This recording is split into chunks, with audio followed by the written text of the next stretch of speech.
Vorbește lumea la cafea, se aude tare.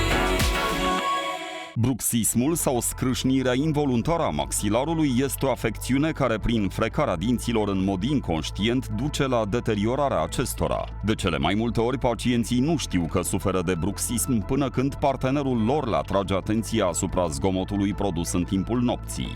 Bruxism avem de două feluri, de noapte și ziua. Noaptea ce se întâmplă, pacientul nici nu conștientizează că strânge din dinți. Se spune că factor principal este dat de stres.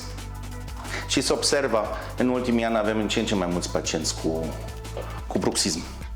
Pot fi complicații?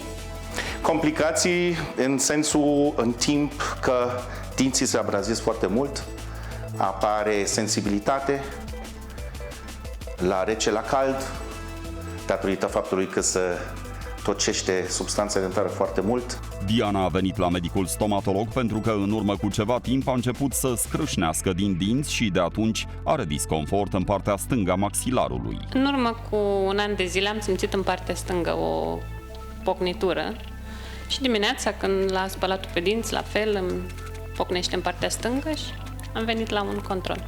În mod normal vedem anumite lucruri, vedem deja în gură.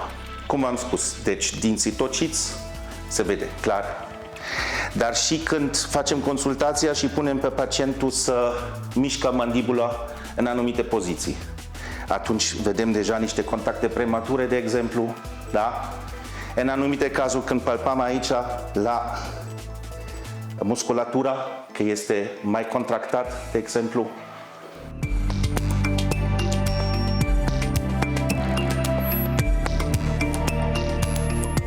Se tratează și dacă da, cum? se tratează în mod normal. Eu procedez așa încât eu măsor pe pacientul cu un aparat optic și confecționam o gutieră. Pacienții vin cu întrebarea aceea, cât trebuie să o port, în cât timp face efect. Asta depinde de la caz la caz.